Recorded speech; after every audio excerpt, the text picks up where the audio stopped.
Isaiah 6. In the year that King Uzziah died, I saw, in a vision, the Lord sitting on a throne, high and exalted, with the train of his royal robe filling the most holy part of the temple. Above him seraphim, heavenly beings, stood, each one had 6 wings, with 2 wings he covered his face, with 2 wings he covered his feet, and with 2 wings he flew. And one called out to another, saying, Holy, holy, holy is the Lord of hosts, the whole earth is filled with his glory. And the foundations of the thresholds trembled at the voice of him who called out, and the temple was filling with smoke. Then I said, Woe is me! For I am ruined, because I am a man of ceremonially unclean lips, and I live among a people of unclean lips, for my eyes have seen the King, the Lord of hosts. Then one of the seraphim flew to me with a burning coal in his hand, which he had taken from the altar with tongs. He touched my mouth with it and said, Listen carefully, this has touched your lips, your wickedness, your sin, your injustice, your wrongdoing, is taken away and your sin atoned for and forgiven. Then I heard the voice of the Lord, saying, Whom shall I send, and who will go for us? Then I said, Here am I, send me. And he said, Go, and tell this people, keep on listening, but do not understand, keep on looking, but do not comprehend. Make the heart of this people insensitive, their ears dull, and their eyes dim, otherwise they might see with their eyes, hear with their ears, understand with their hearts, and return and be healed. Then I said, Lord, how long? And he answered, Until cities are devastated and without inhabitant, and houses are without people and the land is utterly desolate.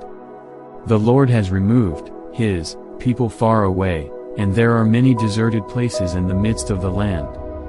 And though 1/10 of the people remain in the land, it will again be subject to destruction, consumed and burned, like a massive terebinth tree or like an oak whose stump remains when it is chopped down. The holy seed, the elect remnant, is its stump, the substance of Israel.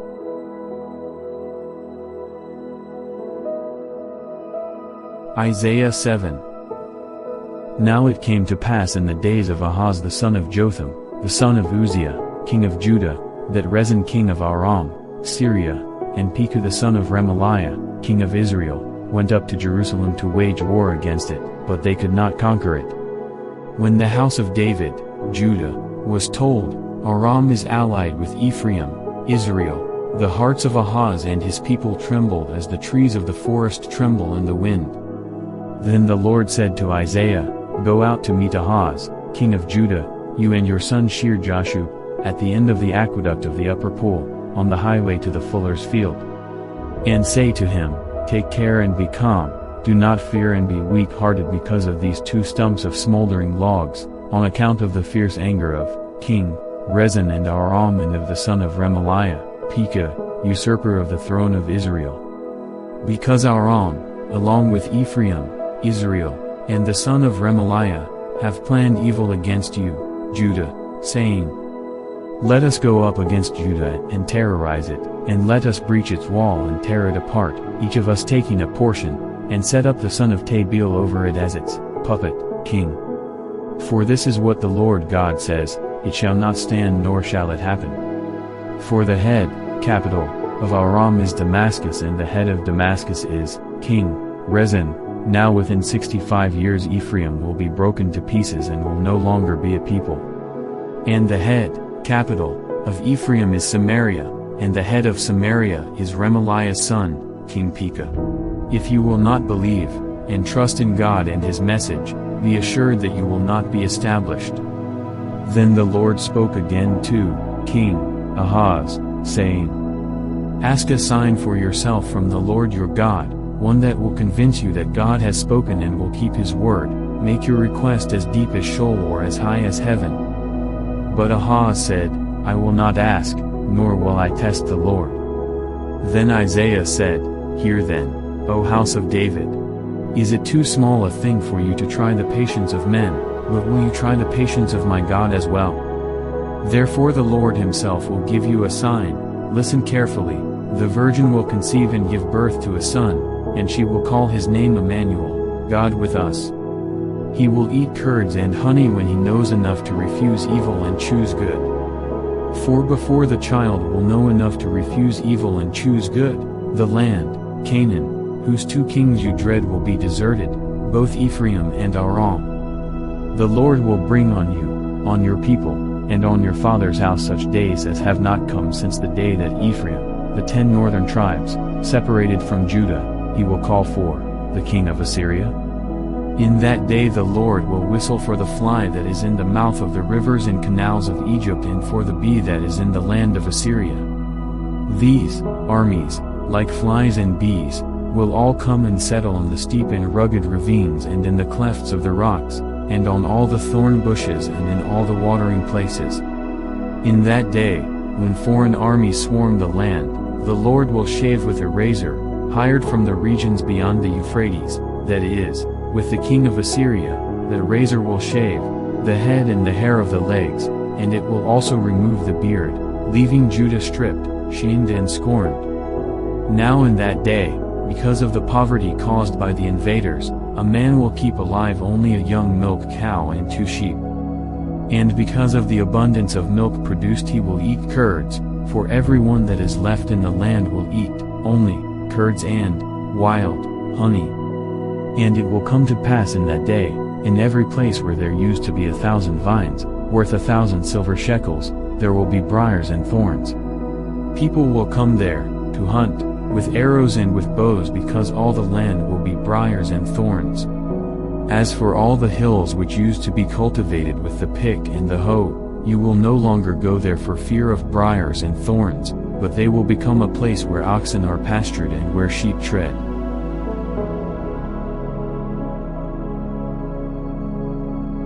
Isaiah 8. Then the Lord said to me, Take for yourself a large tablet, for public display, and write on it in ordinary characters, belonging to Marshalal-Hash-Baz. And I will get faithful witnesses to attest to this prophecy, for me, Uriah the priest and Zechariah the son of Jeberechiah. So I approached, my wife, the prophetess, and she conceived and gave birth to a son. Then the Lord said to me, Name him Marshalal-Hash-Baz, to remind the people of the prophecy. For before the boy knows how to say, My father or my mother, the riches of Damascus, Aram's capital, and the spoil of Samaria, Israel's capital, will be carried away by the king of Assyria. Again the Lord spoke to me, saying, Because these people, Judah, have refused the gently flowing waters of Shiloh and rejoice in Rezin, the king of Aram, and Remaliah's son, Pekah the king of Israel. Now therefore, listen carefully, the Lord is about to bring on them the waters of the Euphrates river, strong and abundant, the king of Assyria and all his glory, and it will rise over all its channels and canals and go far beyond its banks. Then it will sweep on into Judah, it will overflow and pass through the hills, reaching even to the neck, of which Jerusalem is the head, and its outstretched wings, the armies of Assyria, will fill the width of your land, O Emmanuel. Be broken in pieces, O peoples, and be shattered. Listen, all you, our enemies from the far countries. Prepare yourselves for war, and be shattered. Prepare yourselves for war, and be shattered. Take counsel together against Judah, but it will come to nothing. Speak the word, but it will not stand, for God is with us, Emmanuel. For in this way the Lord spoke to me with his strong hand upon me, and instructed me not to walk in the way of this people, behaving as they do, saying, You are not to say, It is a conspiracy. In regard to all that this people call a conspiracy, and you are not to fear what they fear nor be in dread of it. It is the Lord of hosts whom you are to regard as holy and awesome. He shall be your source of fear, he shall be your source of dread, not man. Then he shall be a sanctuary, a sacred, indestructible shelter for those who fear and trust him, but to both the houses of Israel, both the northern and southern kingdoms, Israel and Judah, he will be a stone on which to stumble and a rock on which to trip, a trap and a snare for the inhabitants of Jerusalem. Many, among them, will stumble over them, then they will fall and be broken, they will even be snared and trapped. Bind up the testimony, seal the law and the teaching among my, Isaiah's, disciples. And I will wait for the Lord who is hiding his face from the house of Jacob, and I will look eagerly for him. Listen carefully, I and the children whom the Lord has given me are for signs and wonders, that will occur, in Israel from the Lord of hosts, who dwells on Mount Zion. When the people, instead of trusting God, say to you, consult the mediums, who try to talk to the dead, and the soothsayers who chirp and whisper and mutter, should not a people consult their God? Should they consult the dead on behalf of the living? Direct those people, to the law and to the testimony. If their teachings are not in accord with this word, it is because they have no dawn. They, who consult mediums and soothsayers, will pass through the land deeply distressed and hungry, and when they are hungry, they will become enraged and will curse their king and their God as they look upward. Then they will look to the earth, they will see only distress and darkness, the gloom of anguish, and they will be driven away into darkness and overwhelming night.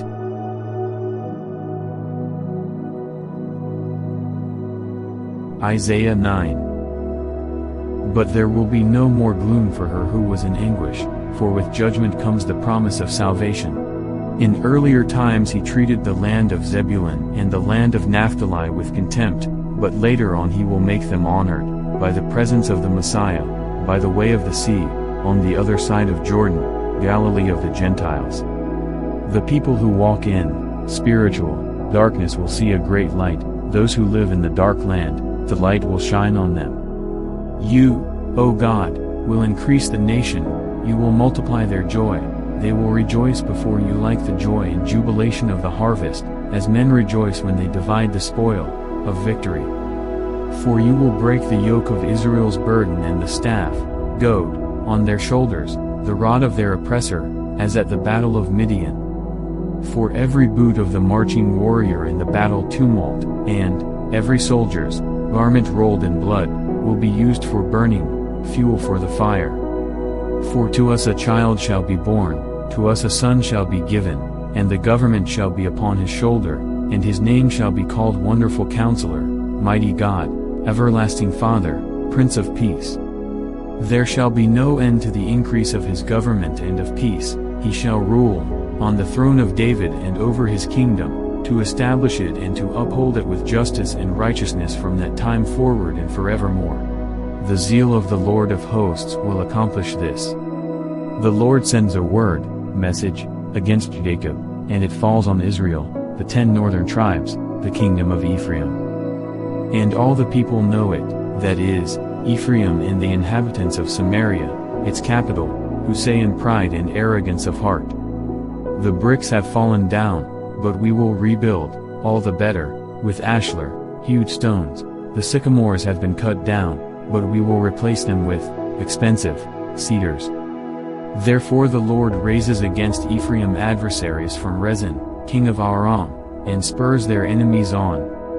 The Arameans on the east and the Philistines on the west, and they devour Israel with gaping jaws. In spite of all this, God's anger does not turn away, but his hand is still stretched out, in judgment.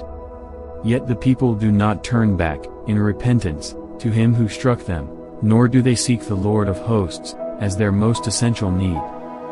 Therefore the Lord cuts off head and tail, the highest and the lowest, from Israel, both, the high, palm branch and, the low, bulrush in one day. The elderly and honorable man, he is the head, and the prophet who teaches lies, he is the tail. For those who lead this people are causing them to go astray, and those who are led astray by them are swallowed up. Therefore the Lord does not rejoice over their young men, nor does he have compassion on their fatherless or their widows, for every one of them is godless and an evildoer, and every mouth is speaking foolishness. In spite of all this, God's anger does not turn away, but his hand is still stretched out, in judgment.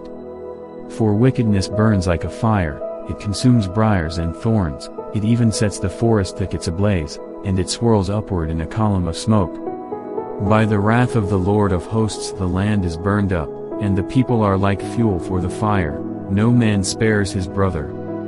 They slice off, in discord, what is on the right hand but are still hungry, and they eat what is on the left hand but they are not satisfied, each eats the flesh of his own arm. The tribe of Manasseh devours the tribe of his brother, Ephraim, and Ephraim Manasseh, and together they are against Judah, the southern kingdom, the house of David.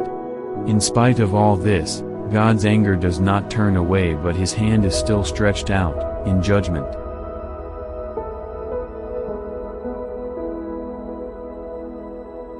Isaiah 10.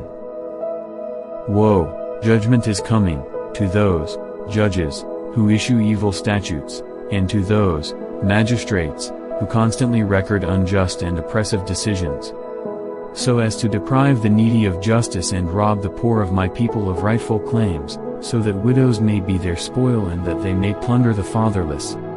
Now what will you do in the day of God's punishment, and in the storm of devastation which will come from far away? To whom will you flee for help? And where will you leave your wealth, for safekeeping? Nothing remains but to crouch among the captives or fall, dead, among the slain, on the battlefield. In spite of all this, God's anger does not turn away, but his hand is still stretched out, in judgment. Woe to Assyria, the rod of my anger, against Israel, the staff in whose hand is my indignation and fury, against Israel's disobedience. I send Assyria against a godless nation and commission it against the people of my wrath to take the spoil and to seize the plunder, and to trample them down like mud in the streets. Yet it is not Assyria's intention to do my will, nor does it plan so in its heart, but instead it is its purpose to destroy and to cut off many nations. For Assyria says, are not my princes all kings? Is not Calno conquered, like Carchemish, on the Euphrates? Is not Hamath subdued, like Arpad, her neighbor? Is not Samaria, in Israel, like Damascus, in Aram? As my hand has reached to the kingdoms of the idols, whose carved images were greater and more feared than those of Jerusalem and Samaria, shall I not do to Jerusalem and her images just as I have done to Samaria and her idols? Declares Assyria. So when the Lord has completed all his work of judgment on Mount Zion and on Jerusalem, he will say, I will punish the fruit, the thoughts, the declarations, and the actions, of the arrogant heart of the king of Assyria and the haughtiness of his pride. For the Assyrian king has said, I have done this by the power of my own hand and by my wisdom, for I have understanding and skill. I have removed the boundaries of the peoples and have plundered their treasures, like a bull I have brought down those who sat on thrones.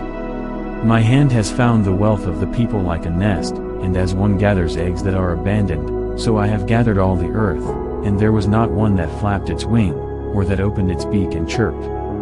Is the axe able to lift itself over the one who chops with it? Is the saw able to magnify itself over the one who wields it? That would be like a club moving those who lift it, or like a staff raising him who is not made of wood, like itself.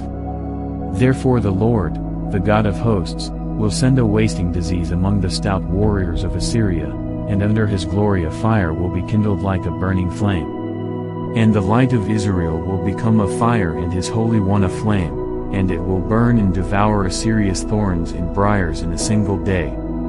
The Lord will consume the glory of Assyria's forest and of its fruitful garden, both soul and body, and it will be as when a sick man wastes away. And the remaining trees of Assyria's forest will be so few in number that a child could write them down. Now in that day the remnant of Israel, and those of the house of Jacob who have escaped, will never again rely on the one who struck them, but will truly rely on the Lord, the Holy One of Israel. A remnant will return, a remnant of Jacob, to the mighty God. For though your people, O Israel, may be as the sand of the sea, only a remnant within them will return. The destruction is determined, it is decided and destined for completion, overflowing with justice, righteous punishment. For the Lord, the God of hosts, will execute a complete destruction, one that is decreed, in the midst of all the land. Therefore, the Lord God of hosts says this, O my people who dwell in Zion, do not be afraid of the Assyrian who strikes you with a rod and lifts up his staff against you, as the king of Egypt did. For yet a very little while and my indignation against you will be fulfilled and my anger will be directed toward the destruction of the Assyrian. The Lord of hosts will brandish a whip against them like the slaughter of Midian at the rock of Oreb, and his staff will be over the Red Sea, and he will lift it up the way he did in the flight from Egypt. So it will be in that day that the burden of the Assyrian will be removed from your shoulders and his yoke from your neck. The yoke will be broken because of the fat. The Assyrian has come against Iath in Judah, he has passed through Migron with his army, at Michmash he stored his equipment. They have gone through the pass, saying, Geba will be our lodging place for the night. Ramah trembles, and Gibeah, the city of Saul has fled. Cry aloud with your voice, in consternation, O daughter of Galim. Pay attention, Lisha. Answer her, Anatov. Madmenah has fled, the inhabitants of Gebim have fled, with their belongings, to safety. Yet today the Assyrian will halt at Nob, the city of priests, he shakes his fist at the mountain of the daughter of Zion, at the hill of Jerusalem. Listen carefully, the Lord, the God of hosts, will lop off the beautiful boughs with terrifying force, the tall in stature will be cut down and the lofty will be abased and humiliated. He will cut down the thickets of the forest with an iron axe, and Lebanon, the Assyrian, will fall by the mighty one.